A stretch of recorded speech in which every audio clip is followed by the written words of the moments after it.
Oh, my hair's long. Okay, I am going to show you guys how I do my hair for ballet. There are obviously so many different ways that you can do your hair. This is just how I do mine. This is the quickest and simplest way that I've found. First off, you want your hair to be dirty, you need it to be kind of greasy, you know, like you take it out of the ponytail and it sort of stays.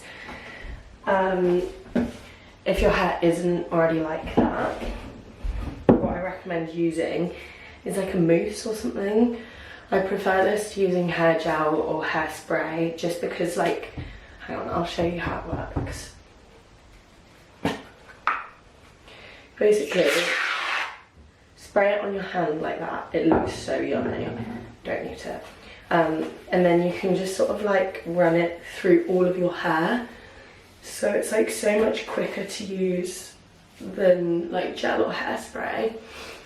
And I also find that it doesn't like dry out my scalp and stuff as much as those things do as well, like hairspray in particular. It makes my scalp go really dry and flaky after I've used it. So I basically then always have to wash my hair afterwards. I personally don't really use a hairbrush. I literally just use this little comb, and first thing I do is find my middle parting. And I do that from just like drawing up from my nose.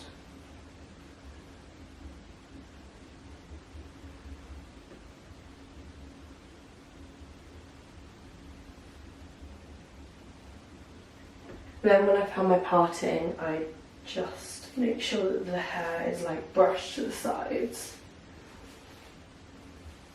And this is kind of like the start of the slick back process. Now, I personally don't like a super low bun, but I know that this may not be everyone's preference. I just find that it makes my neck look longer if I do my ponytail sort of like in the middle of my head rather than the bottom. Also, because I've got quite a lot of hair, my bun can sometimes be quite big. So if I do my ponytail right at the nape of my neck, then my bun is basically like sat on my neck, which is just a really weird look. So then I basically start just like gathering the hair into what is going to be the ponytail. I usually alternate, so brush in one hand, gather with the other, and then swap. And then what I do is I'll sort of do like a practice ponytail. So this isn't going to be like the end one. You just need to put a hairband in your hair. So then you've got both hands free to continue to brush your hair towards like where the ponytail will be. Now, if I was to use hair gel or hairspray, this is the point where I would use it. And I'd probably mostly target it around this area because this is like where you get the wispiest bits of hair. Now, because I'm not doing this for like a show or anything, I'm not going to bother because you kind of want to avoid getting into the habit of using these products on your hair every single day. So obviously if you dance every day, you don't want to be using them on your bun. Now what I do is I take the hairband back out and the ponytail should feel a lot slicker. I also always try and do the ponytail just with one hairband because the more it sort of like sticks out from your head, the more obvious it's going to be in the bun. And I just like, I don't like that look of like when you can see the hairband through the bun. It really pisses me off, so I always try and avoid that. Now these are the sort of pins that I use in my hair. So they're like big bun pins, like the wide ones. I have literally had these since my very first ballet exam when I was like 6 years old. I started out with loads. These are literally all the ones I have left in the world. So they're worth the investment. They're like £2 from Boots.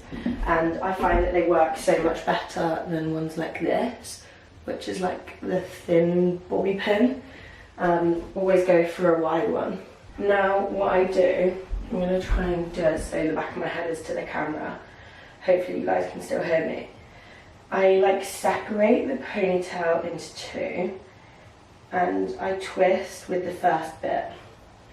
And what you want to do is like pin as soon as the twist starts, because this is what helps keep the bun flat to your head. So I always find that the technique of like pinning as you go is most useful.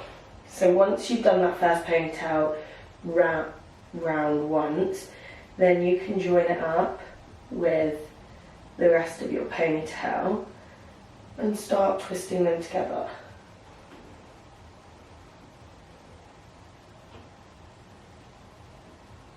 Sorry, I realised I wasn't actually going to be able to speak whilst doing that. So my hair's long enough that I can hold it in my mouth whilst I pin my hair. I don't actually know how I'd do my hair if I couldn't do this. I think I'd probably just hold it in one hand like that and put the pins in and then retwist. Because I guess it's not super hygienic either. Maybe I won't admit to the fact that that's what I do. So yeah, then you basically just keep twisting and pin as you go, because this will keep it nice and flat to your head, which is what you want. I think the idea of a ballet bun is it's sort of like just an extension of your head. It's almost like a growth of your head. It's to try and like almost pretend that you don't have hair, rather than to like make a big statement from the hair. And like the flatter the better.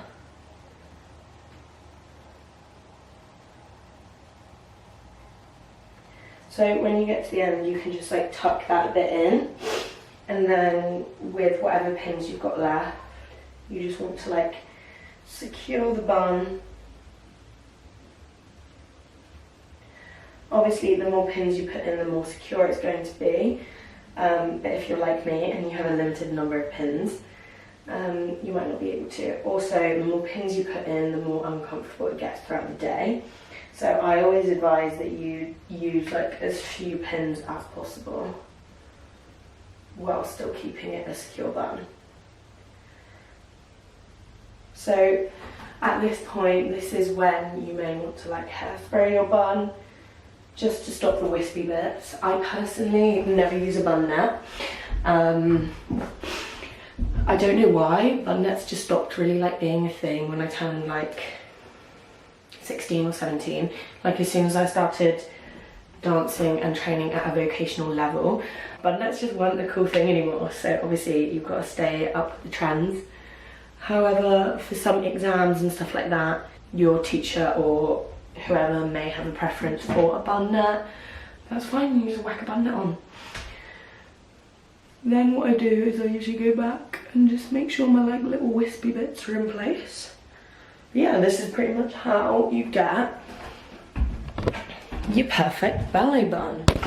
Now, I've been like waffling through whilst doing this, so it's taken me a bit longer, but genuinely, when you get quick at this, it will not take you longer than like 3 minutes, probably. I also really quickly just wanted to mention the brand that very kindly gifted me the jewellery that I'm wearing in this video. I'm not sure if you guys noticed, but I've got this super cute new necklace and these incredible earrings, which are like the most amazing thing I've ever seen. They're from a brand that has very kindly gifted me jewellery in the past. They're my absolute favourite. They're called Beautiful Earth Boutique, and they basically create loads of waterproof jewellery, which is just the world's smartest idea. Like, why is this not more of a thing? So ever since they sent me this, I literally haven't taken it off, even in the shower. And that is what I need, because I do not have the mental capacity to be taking my jewellery on and off every time I go to bed, every time I get in the shower, anytime I do a sweaty ballet class. Oh my gosh, and rings when you wash your hands. Like, I can't. But it's okay, because Beautiful Earth Boutique has created jewellery for the lazy girls like me and you. Thank you so much for giving me these lovely items. And I'm not sure, I haven't actually looked at this myself, but from the side, hopefully, it's like not sticking out from my head too much. Yeah. I hope that video was insightful or like useful in some way, and if not, then thank you for watching anyway. It was nice to just sit down and have a little chat and do something a bit different. Hope you're all well and having a lovely week, and I'll speak to you guys soon. Bye.